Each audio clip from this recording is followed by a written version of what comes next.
بسم اللہ الرحمن الرحیم فنعم المولا ونعم النصیر رب اشرح لی صدری ویسر لی امری واحلل عقدۃ من لسانی یفقہوا قولی اللہم صلی علی سیدنا محمد وعلی آل سیدنا محمد وعلی صحابہ وعلی ازواجہ اجمعین وبارک وسلم وصلی علیہ۔ الحمدللہ، اللہ تعالیٰ جل جلالہ کا لاکھ لاکھ شکر ہے کہ مالک الملک نے آج پھر ہمیں اپنی رضا کے لیے اپنی یاد میں محبت میں یہاں جمع ہونے کی توفیق اور موقع عطا فرمایا۔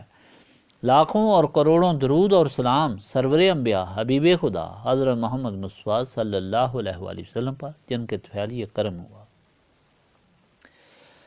سامعین اکرام، اللہ تعالیٰ نے قرآن پاک میں ارشاد فرمایا ہے وَمَن يُطِعِ اللَّهَ وَالرَّسُولَ فَأُولَٰئِكَ مَعَ الَّذِينَ أَنْعَمَ اللَّهُ عَلَيْهِم مِّنَ النَّبِيِّينَ وَالصِّدِّيقِينَ وَالشُّهَدَاءِ وَالصَّالِحِينَ وَحَسُنَ أُولَٰئِكَ رَفِیقًا ذَلِکَ الْفَضْلُ مِنَ اللَّہِ وَکَفَىٰ بِاللَّهِ عَلِیمًا۔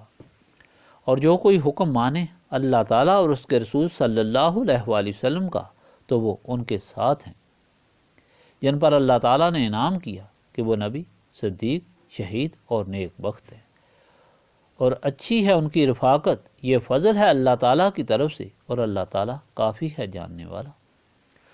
مالک الملک نے یہ ایت عطا فرما کر ایک طرف تو انسان کو بہت بڑی امید دلائی اور حوصلہ افزائی فرمائی، اور دوسری طرف دونوں جہانوں کے غموں سے نجات اور دونوں جہانوں میں سرخروئی حاصل کرنے کا طریقہ بتایا۔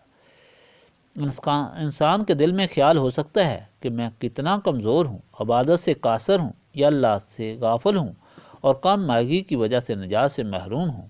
اور سب سے بڑی یہ بات کہ حضور پاک صلی اللہ علیہ وآلہ وسلم کی موجودگی کے موقع سے تو بہر صورت محروم ہوں، تو ایسی صورت میں ان لوگوں کی طرح میری قسمت کیسے ہو سکتی ہے جن کو ان سب دولتوں سے نوازا گیا ہے؟ تو ایسے لوگوں کو ہدایت دی گئی ہے کہ ایسا ہرگز خیال نہ کریں، یہ سارے مراحل طے ہو جائیں گے، یہ ساری دولتیں ان کو حاصل ہو جائیں گی اگر انہوں نے صدق کے دل سے خدا اور اس کے رسول صلی اللہ علیہ وآلہ وسلم کی تابعداری کی۔ اگر یہ تابعداری حاصل ہو گئی تو یقین کر لیں کہ ان انعام یافتہ لوگوں میں وہ بھی شامل ہو جائیں گے۔ اب سوچنے کی یہ بات ہے کہ اللہ تعالیٰ اور رسول پاک صلی اللہ علیہ وآلہ وسلم کی تابعداری کیا چیز ہے؟ اللہ تعالیٰ کی تابعداری وہ تابعداری ہے جو نبی پاک صلی اللہ علیہ وآلہ وسلم نے اپنے فرمان اور عمل سے بتا دی ہے، اور جس پر عمل کر کے حضور پاک صلی اللہ علیہ وآلہ وسلم کے غلاموں نے بلند مراتب پائے۔ اور حضور پاک صلی اللہ علیہ وآلہ وسلم کی غلامی اور تابعداری وہ ہے جو اللہ تعالیٰ نے بتائی، جو حضور پاک صلی اللہ علیہ وآلہ وسلم کے غلاموں نے کی، اور اس دولت سے فیض یاب ہوئے۔ نبی پاک صلی اللہ علیہ وآلہ وسلم نے فرمایا ہے کہ اللہ تعالیٰ ہمارا مالک و خالق ہے اور وحدہ لا شریک ہے، اس کی عبادت اور یاد سے دل کو منور کرو، اور اس کی رضا کے لیے زندہ رہو، اور اس کی رضا کے لیے مرو، اور یہ یقین رکھو کہ یہ نعمتیں اس کی عطا کردہ ہیں، اور ایک وقت آئے گا کہ ان کا حساب دینا پڑے گا۔ اس ہدایت پر عمل کر کے حضور پاک صلی اللہ علیہ وآلہ وسلم کے غلاموں نے غلامی کا حق ادا کر دیا۔ نہ مال، نہ دولت، نہ والدین، اور نہ کوئی دنیا کی چیز انہیں خدا سے دور نہیں کر سکی۔ خوف، امید، بلکہ ہر چیز خدا سے وابستہ کر دی۔ ماں باپ، اولاد، گھر بار، وطن سب خدا کے لیے قربان کر دی، تپتی ریتوں پر لیٹ کر، سولی پر چڑھ کر، اور ہر قسم کا عذاب برداشت کر کے بھی حضور پاک صلی اللہ علیہ وآلہ وسلم کے غلاموں نے حق کا ساتھ نہ چھوڑا۔ حضرت بلال رضی اللہ تعالیٰ عنہ، صہیب رضی اللہ تعالیٰ عنہ، عمار بن یاسر رضی اللہ تعالیٰ عنہ، اور دوسرے صحابہ کرام تاریخ اسلام میں روشن مثالیں ہیں، اور حضور پاک صلی اللہ علیہ وآلہ وسلم کی تابعداری ہی خدا کی تابعداری ہے، کیونکہ خدا نے فرمایا ہے کہ جس نے رسول صلی اللہ علیہ وآلہ وسلم کی تابعداری کی اس نے خدا کی تابعداری کی۔ صحابہ کرام رضی اللہ تعالیٰ عنہ کی تابعداری دیکھ کر دل خوش ہو جاتا ہے کہ کس طرح ان کے جسم کا ایک ایک بال حضور پاک صلی اللہ علیہ وآلہ وسلم پر قربان ہوا۔ حضور پاک صلی اللہ علیہ وآلہ وسلم کی مکی اور مدنی زندگی میں ہزاروں ایسی مثالیں ہیں جن میں حضور پاک صلی اللہ علیہ وآلہ وسلم کے غلاموں نے حضور پاک صلی اللہ علیہ وآلہ وسلم کی محبت میں ماں باپ، اولاد، دولت، مال اور گھر بار بڑی خوشی سے قربان کیے۔ اب ایسے لوگ جو اس فرمان پر عمل کر گئے وہ تو عظیم مراتب پا گئے، مگر خدا کی رحمت اور فضل تو ختم نہیں ہوا، بلکہ قیامت تک جو کوئی بھی ان احکامات پر عمل کرتا ہے تو وہ ان درجات کو حاصل کرتا ہے۔ بخاری شریف میں آیا ہے کہ حضور پاک صلی اللہ علیہ وآلہ وسلم سے دریافت کیا گیا کہ اس شخص کا کیا درجہ ہوگا جو کسی جماعت سے محبت یا تعلق رکھتا ہو مگر عمل میں ان کے درجے کو نہیں پہنچا، تو آپ صلی اللہ علیہ وآلہ وسلم نے فرمایا المر ما من احب، یعنی محشر میں ہر شخص اس کے ساتھ ہوگا جیسے اس کی محبت ہے۔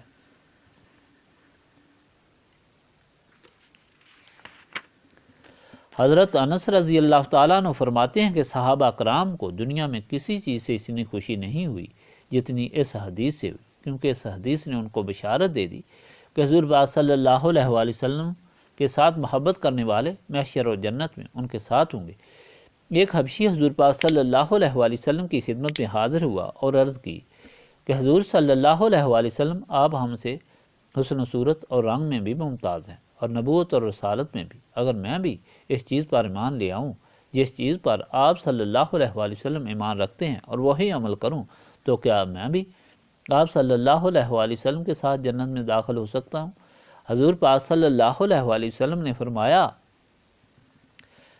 کہ تم اپنی حبشیانہ صورت سے نہ گھبراؤ، قسم ہے اس ذات کی جس کے قبضے میں میری جان ہے، جنت میں کالے رنگ کے حبشی سفید اور خوبصورت ہو جائیں گے اور 1000 سال کی مسافت سے چمکیں گے، اور جو شخص لا الہ الا اللہ کا قائل ہو گیا اس کی نجات اللہ تعالیٰ کے ذمے ہو جاتی ہے، اور جو شخص سبحان اللہ و بحمدہ ہی پڑھتا ہے اس کے نام اعمال میں 1,24,000 نیکیاں لکھی جاتی ہیں۔ یہ سن کر ایک شخص نے مجلس میں عرض کی یا رسول اللہ صلی اللہ علیہ وآلہ وسلم، جب خدا کے دربار میں حسنات کی اتنی سخاوت ہے تو پھر ہم کیسے ہلاک ہو سکتے ہیں یا عذاب میں گرفتار ہو سکتے ہیں؟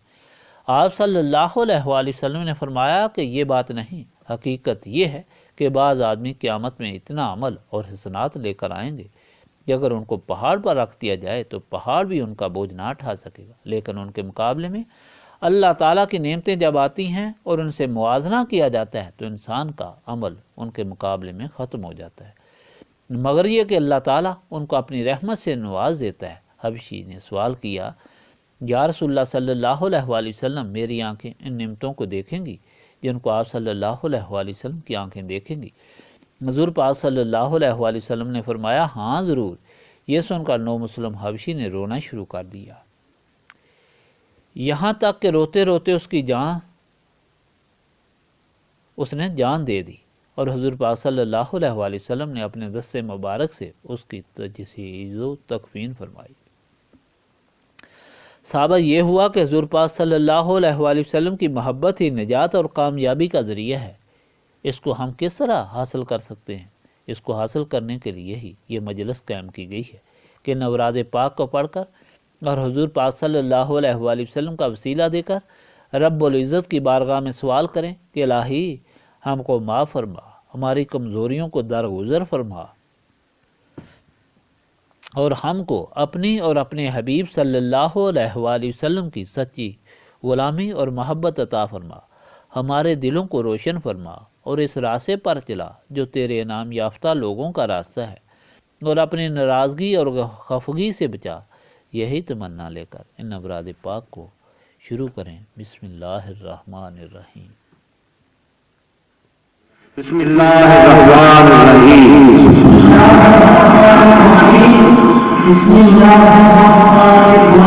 بسم اللہ الرحمن الرحیم۔ بسم اللہ الرحمن الرحیم۔ بسم اللہ الرحمن الرحیم۔ بسم اللہ الرحمن الرحیم۔ بسم اللہ الرحمن الرحیم۔ بسم اللہ الرحمن الرحیم۔ بسم اللہ الرحمن الرحیم۔ بسم اللہ الرحمن الرحیم۔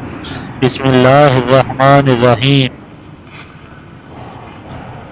لا الہ الا اللہ محمد رسول اللہ۔ لا الہ الا اللہ محمد رسول اللہ۔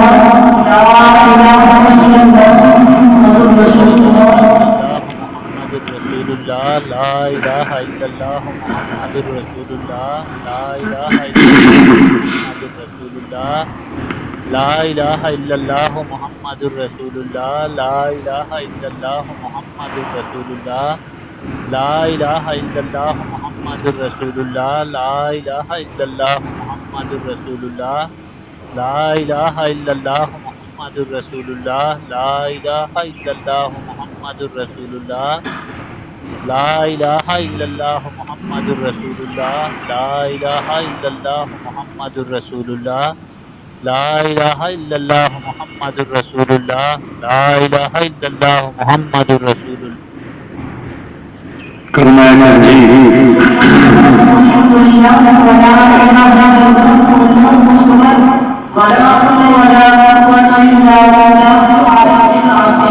سبحان اللہ والحمد للہ ولا الہ الا اللہ واللہ اکبر ولا حول ولا قوة الا باللہ العلی العظیم۔ سبحان اللہ والحمد للہ ولا الہ الا اللہ واللہ اکبر ولا حول ولا قوة الا باللہ العلی العظیم۔ سبحان اللہ والحمد للہ ولا الہ الا اللہ واللہ اکبر ولا حول ولا قوة الا باللہ العلی العظیم۔ سبحان اللہ والحمد للہ ولا الہ الا اللہ واللہ اکبر ولا حول ولا قوة الا باللہ العلی العظیم۔ سبحان اللہ والحمد للہ ولا الہ الا اللہ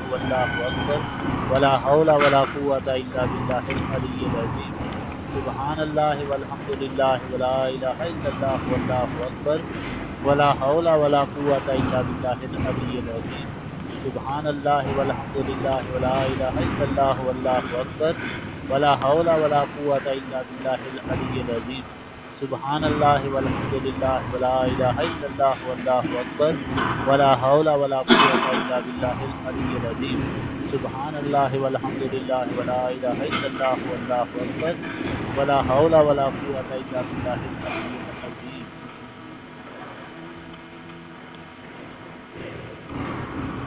درود شریف ابراہیمی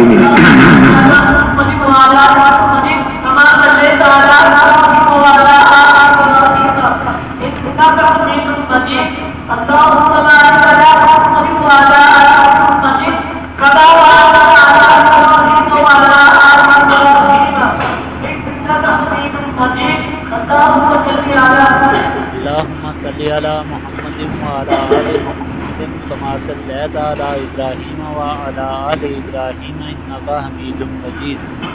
اللہم بارک علی محمد وعلی آل محمد کما بارکت علی ابراہیم وعلی آل ابراہیم انک حمید مجید۔ اللہم صلی علی محمد وعلی آل محمد کما صلیت علی ابراہیم وعلی آل ابراہیم انک حمید مجید۔ اللہم بارک علی محمد وعلی آل محمد کما بارکت علی ابراہیم وعلی آل ابراہیم انک حمید مجید۔ اللہم صلی علی محمد وعلی آل محمد کما صلیت علی ابراہیم وعلی آل ابراہیم انک حمید مجید۔ اللہم بارک علی محمد وعلی آل محمد کما بارکت علی ابراہیم وعلی آل ابراہیم انک حمید مجید۔ اللہم صلی علی محمد وعلی آل محمد کما صلیت علی ابراہیم وعلی آل ابراہیم انک حمید مجید۔ اللہم بارک علی محمد وعلی آل محمد کما بارکت علی ابراہیم وعلی آل ابراہیم انک حمید مجید۔ اللہم صلی علی محمد وعلی آل محمد کما صلیت علی ابراہیم وعلی آل ابراہیم انک حمید مجید۔ اللہم بارک علی محمد وعلی آل محمد کما بارکت علی ابراہیم وعلی آل ابراہیم انک حمید مجید۔ اللہم صلی علی محمد وعلی آل محمد کما صلیت علی ابراہیم وعلی آل ابراہیم انک حمید مجید۔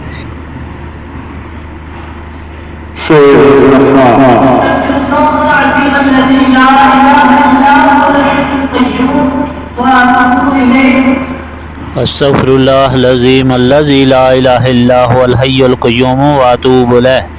استغفر اللہ العظیم الذی لا الہ الا هو الحی القیوم واتوب الیہ۔ استغفر اللہ العظیم الذی لا الہ الا هو الحی القیوم واتوب الیہ۔ استغفر اللہ العظیم الذی لا الہ الا هو الحی القیوم واتوب الیہ۔